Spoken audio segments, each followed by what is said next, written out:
Hollow Knight Silksong. It's all the internet can seemingly talk about right now due to it being one of the most highly anticipated titles of all time. It's basically Indie's Grand Theft Auto 6, and because it actually launched recently, and it launched to highly successful commercial numbers as well as critical success.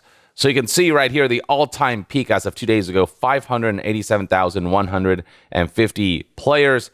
That makes it, like, I think, the 17th highest all-time peak concurrent players of all time on Steam, which is quite the feat and achievement for an indie title like this. On Steam, you'll find that tens of thousands of players have reviewed the game, and I mean, the score is pretty good at very positive with a 91%. The score was lower a little bit because of the Chinese translation, which just wasn't well done, and Team Cherry's already come out saying that they are going to fix that, and so Chinese players did leave some negative reviews. And then there's some folks complaining about aspects of the difficulty, some of the runbacks, and aspects of the economy, and so on and so forth. But generally, there's a sense of, like, overall, this is a really good game, put a lot of love into it. Team Cherry clearly did. And, and if there are some rebalancings that they can do, I'm sure they will down the line. But generally, it's been really positive feedback all around. Now, when it comes to things like the difficulty of a game and how that affects your enjoyment, that's more of a subjective thing. Then there are opinions like this one where I really want to break down, which I think objectively sort of misunderstands the consumer base and the gaming community and what they're willing to support. Many people might have already seen this, but here's a Destructoid article titled, "Silksong's $20 price tag could hurt the indie scene, but only if devs let price anxiety win." This is an article that stems from a handful of indie developers speaking out, just concerned about the fact that Silksong managed to ship with that $20 price point that went viral. Because, I mean, this is a game that could have charged $40 and people would have still been happy to pay for this game. Hollow Knight was $15. Silksong being in development for 7 years, it being one of the most highly anticipated sequels, and it being, enough of a substantial game that even at $40, it would have still been a good value. People were like, hey, I'm willing to support Team Cherry because of just, what an awesome game they made with Hollow Knight, how much effort they've put into Silksong, and how consumer friendly they've been throughout all of it. But even when they could have charged more, Team Cherry ultimately said, let's just charge $20 because we're financially self-sufficient and because we don't need to charge higher, because even at $20, we'll make more money than we'll ever need. Team Cherry being sort of a smaller team, being self-published and everything, they can afford to take these kinds of steps that are not necessarily the rule, but the exception. And that's the important thing to remember when we talk about how Silksong's $20 price point might hurt the indie scene, because the assumption is that the $20 price tag will essentially lower the floor of price point to content and substance ratio, because $20 usually is associated with games that are of much smaller scale than Silksong, that are in development for less time than Silksong, that just don't have as much content as Silksong, but can still be good games. And so there are indie games and indie developers like this individual, Lone Fungus, saying that I was going to price my game at $20, but I know that my game just doesn't compare to something like Silksong, which was in development for like 7 years, and it's so beloved, and so on and so forth, where they just had the right conditions to be able to take as much time as they needed and to really polish this thing out. Lone Fungus posted the following on Twitter: as a dev making a smaller Metroidvania than Silksong, which I originally thought would be fairly priced at $20, what should I price it now? It'll be a 10 to 15 plus hours game, but it was made by one person with limited dev time and funds.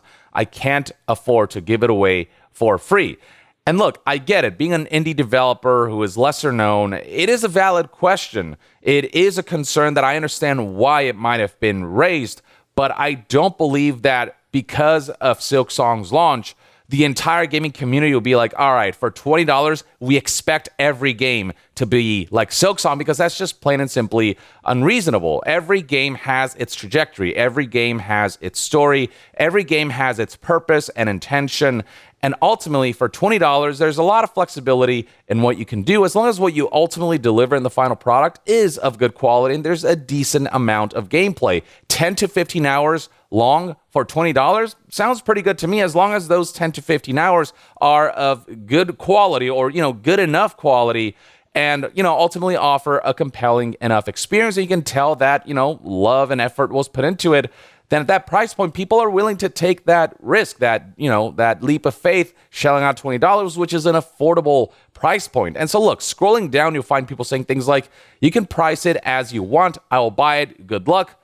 Terraria's priced around 10 euros, and I have 350 hours played, which I all enjoyed. Yet I still paid around 20 euros for Ender Lilies, one of my favorite games ever, which I only played 20 hours. Price of indie games is not measured in quantity of hours, but experience. I think this post puts it best. It's not about the quantity of hours, it's about the quality of hours. You've got games like, look, let's go through some indie games like Vampire Survivors, right? This is a game that's $5. Does that mean that every game has to be priced at $5? This is a game also that's like more replayable, some might argue, than some of the indie games that are priced at $20 and whatnot. And, you could argue you could play this endlessly. Does that mean that every indie game now has to adhere to the standard where it has to be endlessly replayable and be priced at $5? Does that lower the floor of what indie games should be priced at? No. Vampire Survivors was a very specific experience done in a very specific development environment with a very specific small team. And they were agile enough where they could price it at $5, and then it went viral. And so, it made a lot of money even at that $5 price point. It was a success story. And that doesn't mean every indie developer has to follow this path. Same thing goes for something like Stardew Valley, which is a $15 game. And this is also one of those games that has so much playtime that you can engage with. Does that mean that every game has to be, 200 hours long and priced at $15? No, this is not setting a new standard. This is Stardew Valley's way of developing this game, of pricing this game. This is what they feel comfortable with based on the budget that they had, the team that they had, and future endeavors that they can engage in based on the success of this game. Undertale. This is a game that is $2.50. And of course, they release more content down the line, Deltarune, so on and so forth. But there's also a game that went viral, and, but this is not one of those like super long games. It's more of a linear kind of experience, and it's a couple hours long. But there will be some games that'll be just as long as Undertale, but might cost a little more. And that's ultimately okay. Undertale had the benefit of utilizing simpler graphics, so the budget on that front wasn't as crazy. It was developed by basically one individual, Toby Fox. He made like the music for this game. It was just the right development environment with the right creativity to be able to make Undertale the success that it was and still be financially very viable even at that low price point of just a couple bucks. Doesn't mean every single indie game has to follow that model. The wonderful thing about the indie scene is that, they're not beholden to any corporation, right? And so they can kind of choose the path that they want to take.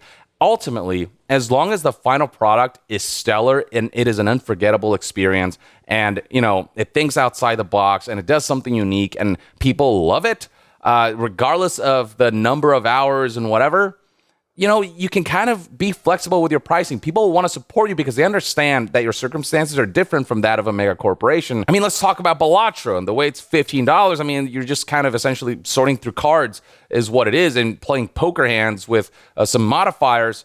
$15, is that too much? Is that too little given the endless replayability? It doesn't matter because ultimately people are like, Balatro is a badass, awesome, just really addictive, good-ass game. And $15, it's affordable enough that I will shell out that money. And people are not trying to compare Balatro to any other game. They're just looking at Balatro in its own terms. And, is it worth $15? For a lot of people, clearly, that answer is yes. And so for the developers like this individual here, Lone Fungus, asking if their game, if they should price it at $20 given the release of Silksong and it being, 10 to 15 plus hours game, but not being maybe as long as Silksong or as, refined or as extensive as Silksong, it's fine. People still want to support you because you are an indie developer with specific set of circumstances that might justify that $20 price point. Just make sure you just ship a really sound product and that you're consumer friendly and that you ship a finished product that's technically, in a good place and that ultimately it's of good quality. As long as you have those ingredients, which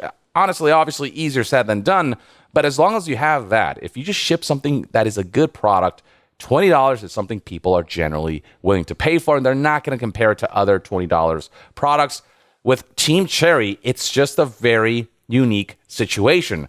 They were so successful with Hollow Knight that they could take all the time in the world to make Silksong. They were so successful with that game that they made so much money, and in turn, they don't need to price Hollow Knight Silksong at a higher price point despite all of that development time, because this game is going to make them so much money because of the hype surrounding it, and because the team is so small. The way that money is going to be distributed, it's going to leave them with more money than they'll know what to do with. So Team Cherry decided to pull a move that they knew that they could under their own unique circumstances. And to me, that's not something to view as a danger to the indie scene and something to be discouraged.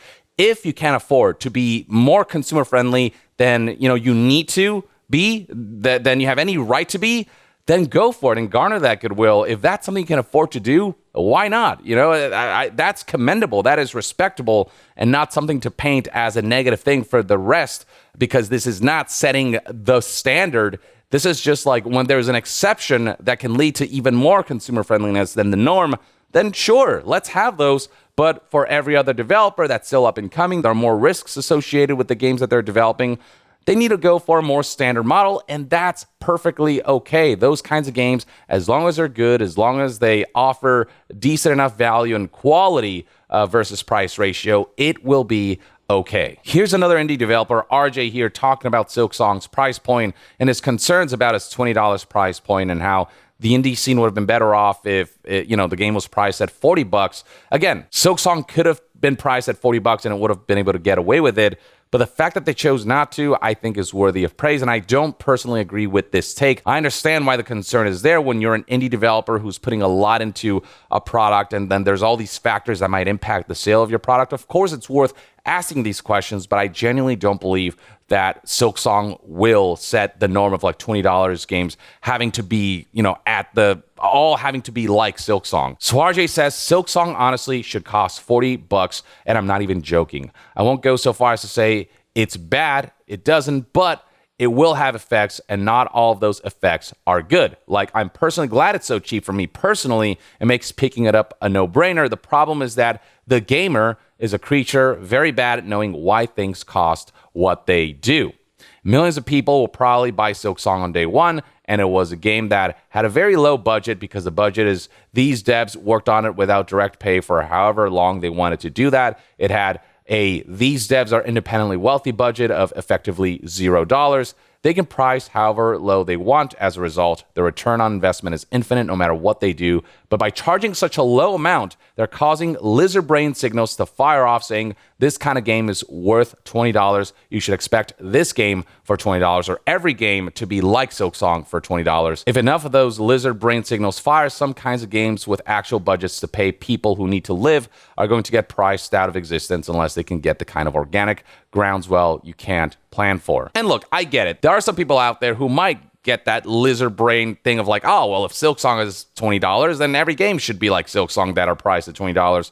But I guarantee you that most people are reasonable enough to understand that Silksong is just a unique situation, that Silksong just happens to be able to pull off something like this because of their specific circumstances, and that not all circumstances are like that. I'm not trying to invalidate indie developers' concerns. What I'm trying to say is that customers I don't think they think that way. Some might. I'm not saying, I'm not trying to put a blanket statement about every single individual on planet Earth, but generally the gaming community, they are more generous than you think as long as you're not trying to screw them over. And pricing something at $20 because that's the cost that needs to happen for your development cycle to be viable, like, people will understand. What people don't understand is pricing games at $80 when the economy is the worst it's ever been, and when these mega corporations are already raking it in and achieving record numbers. What people don't understand are all of the microtransactions filled video games that just make games worse on purpose, so that